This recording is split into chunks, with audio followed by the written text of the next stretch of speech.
মৰমৰ বন্ধু বান্ধৱীসকল, আপোনালোক সকলোলৈ study with Jintu Kalita YouTube চেনেলটোলৈ স্বাগতম। আগন্তুক হ'বলগীয়া অসম পুলিচৰ ABUB, APRO, ফায়াৰমেন, কনষ্টেবল পদৰ বাবে যিসকল বন্ধু বান্ধৱীয়ে প্ৰিপেৰেশ্যন কৰি আছে তেওঁলোকৰ সুবিধা হোৱাকৈ আপোনালোকৰ মাজলৈ লৈ আহিছোঁ জেনেৰেল নলেজৰ অন্য এটি পাৰ্ট। এই জিকে পাৰ্টটোত থাকিব অসম বুৰঞ্জীৰ আগতে আহি থকা বহু ইম্পৰ্টেণ্ট কুৱেশ্যন এনচাৰ। গতিকে যিসকল বন্ধু বান্ধৱীয়ে আগৰ জিকে পাৰ্ট 1 চোৱা নাই তেওঁলোকে অনুগ্ৰহ কৰি প্লে লিষ্টত গৈ জিকে পাৰ্ট 1 চাব পাৰিব। আৰু আপোনালোকলৈ এটি সৰু অনুৰোধ, যিসকলে চেনেলটো এতিয়ালৈকে ছাবস্ক্ৰাইব কৰা নাই তেওঁলোকে অনুগ্ৰহ কৰি চেনেলটো ছাবস্ক্ৰাইব কৰি আন বন্ধু বান্ধৱীৰ সৈতে শ্বেয়াৰ কৰি দিব। আৰু অনুগ্ৰহ কৰি ভিডিঅ'টো স্কিপ নকৰাকৈ শেষলৈকে চাব। আজিৰ প্ৰথম প্ৰশ্ন, অসমৰ ইতিহাসক কেইটা যুগত বিভক্ত কৰিব পাৰি? ইয়াৰে শুদ্ধ উত্তৰ হৈছে অপশ্যন খ 4টা। নেক্সট কুৱেশ্যন, প্ৰাচীন কালত অসমক কি নামেৰে জনা গৈছিল? ইয়াৰ শুদ্ধ উত্তৰ কোনটো হ'ব? ইয়াৰে শুদ্ধ উত্তৰ হৈছে অপশ্যন গ প্ৰাগজ্যোতিষ। নেক্সট কুৱেশ্যন, প্ৰাগজ্যোতিষপুৰৰ প্ৰাচীনতম ৰজা কোন আছিল? ইয়াৰে শুদ্ধ উত্তৰ হৈছে অপশ্যন খ মহীৰংগ দানৱ। নেক্সট কুৱেশ্যন, সংস্কৃতৰ কোনটো শব্দৰ পৰা মহীৰংগ শব্দৰ উদ্ভৱ হৈছিল? ইয়াৰে শুদ্ধ উত্তৰ হৈছে অপশ্যন ঘ মাইৰং। নেক্সট কুৱেশ্যন, ৰামায়ণত আৰু মহাভাৰতত অসমৰ প্ৰাচীন নাম কি আছিল? ইয়াৰে শুদ্ধ উত্তৰ হৈছে অপশ্যন গ প্ৰাগজ্যোতিষ। নেক্সট কুৱেশ্যন, ৰামায়ণৰ মতে অমূৰ্তৰাজ কোনখন ৰাজ্যৰ প্ৰতিষ্ঠাপক আছিল? ইয়াৰে শুদ্ধ উত্তৰ হৈছে অপশ্যন ক প্ৰাগজ্যোতিষ। নেক্সট কুৱেশ্যন, ঘটকাসুৰক কোনে হত্যা কৰিছিল? ইয়াৰে শুদ্ধ উত্তৰ হৈছে অপশ্যন ক নৰকাসুৰ। নেক্সট কুৱেশ্যন, প্ৰাক ইতিহাস সূত্ৰ অনুসৰি নৰকাসুৰৰ মাতৃ কোন আছিল? ইয়াৰে শুদ্ধ উত্তৰ হৈছে অপশ্যন ক ধৰিত্ৰী। নেক্সট কুৱেশ্যন, ঘটকাসুৰ দেশৰ শাসক আছিল। ঘটকাসুৰ কিহৰ শাসক আছিল? ইয়াৰে শুদ্ধ উত্তৰ হৈছে অপশ্যন খ কিৰাতসকলৰ। নেক্সট কুৱেশ্যন, প্ৰথম নৰক ৰজা নৰকাসুৰে কাক হত্যা কৰি ভৌম ৰাজবংশ প্ৰতিষ্ঠা কৰিছিল? ইয়াৰে শুদ্ধ উত্তৰ হৈছে অপশ্যন খ ঘটকাসুৰ। নেক্সট কুৱেশ্যন, তান্ত্ৰিক গ্ৰন্থৰ যোগিনী তন্ত্ৰ দুগৰাকী দেৱীৰ উপাসনাত উৎসৰ্গিত, এগৰাকী কালী আৰু আনগৰাকী হৈছে? ইয়াৰ শুদ্ধ উত্তৰ হৈছে অপশ্যন খ কামাখ্যা। নেক্সট কুৱেশ্যন, নৰকাসুৰক কোনে হত্যা কৰিছিল? ইয়াৰে শুদ্ধ উত্তৰ হৈছে অপশ্যন খ শ্ৰীকৃষ্ণ। নেক্সট কুৱেশ্যন, মহাভাৰত মহাকাব্যৰ অনুসৰি কুৰুক্ষেত্ৰ যুদ্ধৰ সময়ত প্ৰাগজ্যোতিষপুৰ ৰাজ্যত কোনে শাসন কৰিছিল? ইয়াৰে শুদ্ধ উত্তৰ হৈছে অপশ্যন ঘ ভগদত্ত।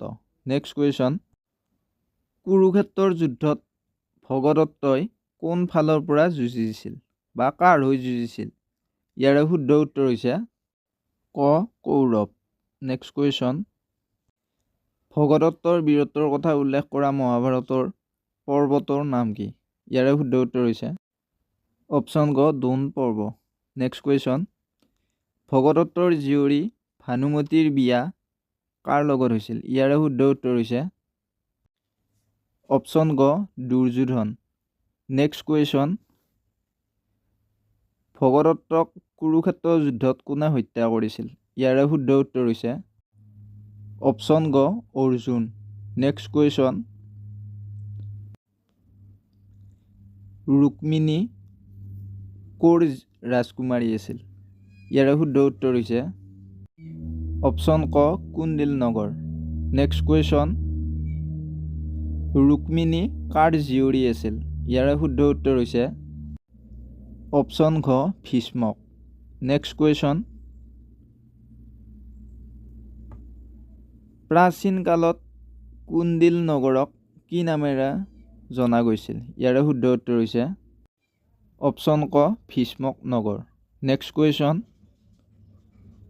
মধ্য অসমত নৰকাসুৰৰ সমসাময়িক শাসক কোন আছিল? ইয়াৰে শুদ্ধ উত্তৰ হৈছে অপশ্যন ঘ বানাসুৰ।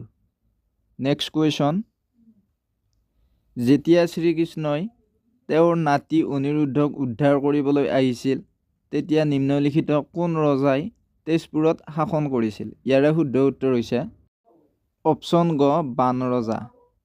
নেক্সট কুৱেশ্যন, জনশ্ৰুতি অনুসৰি শোণিতপুৰৰ শক্তিশালী অসুৰ ৰজা বানাসুৰৰ কিমানটা বাহু আছিল? ইয়াৰে শুদ্ধ উত্তৰ হৈছে অপশ্যন খ 1000টা। নেক্সট কুৱেশ্যন, অনিৰুদ্ধ কাৰ নাতি আছিল? ইয়াৰে শুদ্ধ উত্তৰ হৈছে অপশ্যন গ শ্ৰীকৃষ্ণ। নেক্সট কুৱেশ্যন, অসুৰ ৰজা বানাসুৰৰ জীয়ৰী উষা আৰু ৰাজকুমাৰ অনিৰুদ্ধৰ গোপন বিবাহ হৈছিল, যাক কি বিবাহ নামেৰে জনা যায়? ইয়াৰে শুদ্ধ উত্তৰ হৈছে অপশ্যন ঘ গন্ধৰ্ব বিবাহ। নেক্সট কুৱেশ্যন, শোণিতপুৰৰ ৰজা বানাসুৰ এজন মহান দেশভক্ত আছিল। কি ভক্ত আছিল? ইয়াৰে শুদ্ধ উত্তৰ হৈছে অপশ্যন ক শিৱ। নেক্সট কুৱেশ্যন, নাগশংকৰ মন্দিৰটো কাৰ দ্বাৰা নিৰ্মাণ কৰা বুলি বিশ্বাস কৰা হয়? ইয়াৰে শুদ্ধ উত্তৰ হৈছে অপশ্যন ঘ নৰশংকৰ। নেক্সট কুৱেশ্যন, প্ৰাচীন প্ৰাগজ্যোতিষৰ আটাইতকৈ শক্তিশালী আৰু প্ৰসিদ্ধ ৰজা কোন আছিল? ইয়াৰে শুদ্ধ উত্তৰ হৈছে অপশ্যন ঘ নৰকাসুৰ। নেক্সট কুৱেশ্যন, প্ৰাচীন অসমত নিম্নলিখিত কোনটো যুদ্ধৰ মুখ্য অস্ত্ৰ আছিল? ইয়াৰে শুদ্ধ উত্তৰ হৈছে অপশ্যন খ পৰশু। নেক্সট কুৱেশ্যন, নিম্নলিখিত কোনটো ঠাই জ্যোতিষশাস্ত্ৰৰ বাবে বিখ্যাত আছিল? ইয়াৰে শুদ্ধ উত্তৰ হৈছে অপশ্যন ক প্ৰাগজ্যোতিষপুৰ। নেক্সট কুৱেশ্যন, পূৰ্বতে অসম কি নামেৰে জনাজাত আছিল? ইয়াৰে শুদ্ধ উত্তৰ হৈছে অপশ্যন খ কামৰূপ। নেক্সট কুৱেশ্যন, কি ৰাজবংশ অসমৰ প্ৰাচীনতম ঐতিহাসিক ৰাজবংশ আছিল? ইয়াৰে শুদ্ধ উত্তৰ হৈছে অপশ্যন খ বৰ্মন। নেক্সট কুৱেশ্যন, কোন শতিকাত অসমৰ প্ৰাচীন যুগ আৰম্ভ হৈছিল? ইয়াৰে শুদ্ধ উত্তৰ হৈছে অপশ্যন ঘ চতুৰ্থ শতিকাত। নেক্সট কুৱেশ্যন, বৰ্মন ৰাজবংশৰ পূৰ্বৱৰ্তী ৰাজবংশ কোনটো? ইয়াৰে শুদ্ধ উত্তৰ হৈছে অপশ্যন ক ভৌম ৰাজবংশ। নেক্সট কুৱেশ্যন, চতুৰ্থ শতিকাত কোন ৰাজবংশই প্ৰাচীন অসমৰ আৰম্ভণি চিহ্নিত কৰিছিল? ইয়াৰে শুদ্ধ উত্তৰ হৈছে অপশ্যন খ বৰ্মন ৰাজবংশ। নেক্সট কুৱেশ্যন, পুষ্য বৰ্মনে কিমান খ্ৰীষ্টাব্দত বৰ্মন ৰাজবংশ প্ৰতিষ্ঠা কৰিছিল? ইয়াৰে শুদ্ধ উত্তৰ হৈছে অপশ্যন ক 350 খ্ৰীষ্টাব্দত। নেক্সট কুৱেশ্যন, প্ৰাচীন প্ৰাগজ্যোতিষৰ আটাইতকৈ শক্তিশালী আৰু প্ৰসিদ্ধ ৰজা কোন আছিল? ইয়াৰে শুদ্ধ উত্তৰ হৈছে অপশ্যন ঘ নৰকাসুৰ। নেক্সট কুৱেশ্যন, কামৰূপ শিলালিপিত কি ভাষাৰ ব্যৱহাৰ কৰা হৈছিল? ইয়াৰে শুদ্ধ উত্তৰ হৈছে অপশ্যন ঘ সংস্কৃত। নেক্সট কুৱেশ্যন, চতুৰ্থ শতিকাৰ মাজভাগত বা শেষাৰ্ধত অসমৰ প্ৰাচীনতম জ্ঞাত ঐতিহাসিক শাসক কোন আছিল? ইয়াৰে শুদ্ধ উত্তৰ হৈছে অপশ্যন ক পুষ্য বৰ্মন। নেক্সট কুৱেশ্যন, চতুৰ্থ শতিকাৰ মাজভাগত বা শেষাৰ্ধত অসমৰ প্ৰাচীনতম জ্ঞাত ঐতিহাসিক শাসক কোন আছিল? ইয়াৰে শুদ্ধ উত্তৰ হৈছে অপশ্যন ক পুষ্য বৰ্মন। নেক্সট কুৱেশ্যন, কামৰূপ ৰাজ্যৰ নিম্নলিখিত কোনগৰাকী ৰাজকুমাৰী কাশ্মীৰৰ ৰজা মেঘবাহনৰ লগত বিয়া হৈছিল? ইয়াৰে শুদ্ধ উত্তৰ হৈছে অপশ্যন গ অমৃতপ্ৰভা। নেক্সট কুৱেশ্যন, কাশ্মীৰৰ ৰাজকুমাৰ মেঘবাহনৰ লগত বিয়া হোৱা ৰাজকুমাৰী অমৃতপ্ৰভা কাৰ জীয়ৰী আছিল? ইয়াৰে শুদ্ধ উত্তৰ হৈছে অপশ্যন ক বলবৰ্মন। নেক্সট কুৱেশ্যন, পূৰ্বৰ বৰ্মনসকল কিহৰ অধীনস্থ আছিল? ইয়াৰে শুদ্ধ উত্তৰ হৈছে অপশ্যন ক গুপ্ত সাম্ৰাজ্য। নেক্সট কুৱেশ্যন, নিম্নলিখিত কোনজন বৰ্মন ৰজাই গুপ্ত সাম্ৰাজ্যক পৰাস্ত কৰিবলৈ অস্ত্ৰ বা ঘোঁৰা বলিদান কৰিছিল? ইয়াৰে শুদ্ধ উত্তৰ হৈছে মহেন্দ্ৰ বৰ্মন। নেক্সট কুৱেশ্যন, নিম্নলিখিত কোন বৰ্মন ৰজাই আত্মাক আয়ত্ত কৰিছিল আৰু সৰ্বোচ্চ আত্মাৰ দৰ্শনত ভালদৰে পৰিচিত আছিল বুলি কোৱা হৈছিল? ইয়াৰে শুদ্ধ উত্তৰ হৈছে অপশ্যন ক মহেন্দ্ৰ বৰ্মন। নেক্সট কুৱেশ্যন,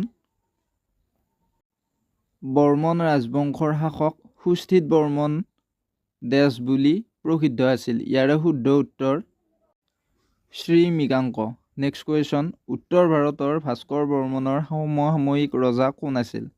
ইয়াৰে শুদ্ধ উত্তৰ হৈছে অপশ্যন খ হৰ্ষবৰ্ধন। নেক্সট কুৱেশ্যন, ভাস্কৰ বৰ্মনে হৰ্ষবৰ্ধনলৈ পঠোৱা ৰাষ্ট্ৰদূতজনৰ নাম কি আছিল? ইয়াৰে শুদ্ধ উত্তৰ হৈছে অপশ্যন খ হংসবেগ। নেক্সট কুৱেশ্যন, ভাস্কৰ বৰ্মনে হৰ্ষবৰ্ধনলৈ প্ৰেৰণ কৰা উপহাৰসমূহৰ ভিতৰত আছিল? ইয়াৰে শুদ্ধ উত্তৰ হৈছে অপশ্যন ঘ বেতৰ সামগ্ৰী। নেক্সট কুৱেশ্যন, নিধানপুৰ তাম্ৰলিপিৰ ৰচয়িতা আৰু লেখক কোন আছিল? ইয়াৰে শুদ্ধ উত্তৰ হৈছে অপশ্যন ক ভাস্কু বৰ্মা। নেক্সট কুৱেশ্যন, ভাস্কৰ বৰ্মনৰ দ্বাৰা নিধানপুৰ অনুদান বিষয়টোৰ আঁৰৰ কাৰণ কি আছিল? ইয়াৰে শুদ্ধ উত্তৰ হৈছে অপশ্যন ক ভূতি বৰ্মনৰ ভূমি অনুদানৰ পৰ্যালোচনা। নেক্সট কুৱেশ্যন, প্ৰাচীন কামৰূপত ব্ৰহ্মদেয়া ভূমি উপহাৰ কাক দিয়া হৈছিল? ইয়াৰে শুদ্ধ উত্তৰ হৈছে অপশ্যন খ ব্ৰাহ্মণক। নেক্সট কুৱেশ্যন, ভাস্কৰ বৰ্মন এজন কাৰ উপাসক আছিল? ইয়াৰে শুদ্ধ উত্তৰ হৈছে অপশ্যন ক শিৱ। নেক্সট কুৱেশ্যন, নিম্নলিখিত কোনজনক বৰ্মন ৰজাসকলৰ ভিতৰত সৰ্বশ্ৰেষ্ঠ বুলি গণ্য কৰা হয়? ইয়াৰে শুদ্ধ উত্তৰ হৈছে অপশ্যন ক ভাস্কৰ বৰ্মন। নেক্সট কুৱেশ্যন, নিম্নলিখিত কোন বৰ্মন ৰজাই গৌড় ৰজাৰ বিৰুদ্ধে যুঁজ দিবলৈ মৌখাৰী ৰাজবংশৰ সৈতে মিত্ৰতা কৰিছিল? ইয়াৰে শুদ্ধ উত্তৰ হৈছে অপশ্যন খ সুস্থিত বৰ্মন। নেক্সট কুৱেশ্যন, কামৰূপত শালস্তম্ভ ৰাজবংশ কোনে স্থাপন কৰিছিল? ইয়াৰে শুদ্ধ উত্তৰ হৈছে অপশ্যন খ শালস্তম্ভ। নেক্সট কুৱেশ্যন, শালস্তম্ভ ৰাজবংশৰ ৰাজধানী ক'ত অৱস্থিত আছিল? ইয়াৰে শুদ্ধ উত্তৰ হৈছে অপশ্যন গ হৰূপেশ্বৰ। নেক্সট কুৱেশ্যন, হায়ুংথাল তাম্ৰফলক কোনে জাৰি কৰিছিল? ইয়াৰে শুদ্ধ উত্তৰ হৈছে অপশ্যন খ হৰ্যৰ বৰ্মন। নেক্সট কুৱেশ্যন, হৰজৰা পুখুৰী নামেৰে জনাজাত তেজপুৰৰ বৃহৎ আকাৰৰ পুখুৰী কোনে খনন কৰিছিল? ইয়াৰে শুদ্ধ উত্তৰ হৈছে অপশ্যন গ হৰ্যৰ বৰ্মনে। নেক্সট কুৱেশ্যন, হৰ্যৰ বৰ্মনৰ নহাৰীৰ শিলালিপি ক'ত অৱস্থিত? ইয়াৰে শুদ্ধ উত্তৰ হৈছে অপশ্যন ক তেজপুৰ। নেক্সট কুৱেশ্যন, নৱম শতিকাত পোৱা কামাখ্যাৰ প্ৰথম শিলালিপি টুকা আছিল? ইয়াৰে শুদ্ধ উত্তৰ হৈছে বনমাল বৰ্মাদেৱৰ তেজপুৰৰ শিলালিপি।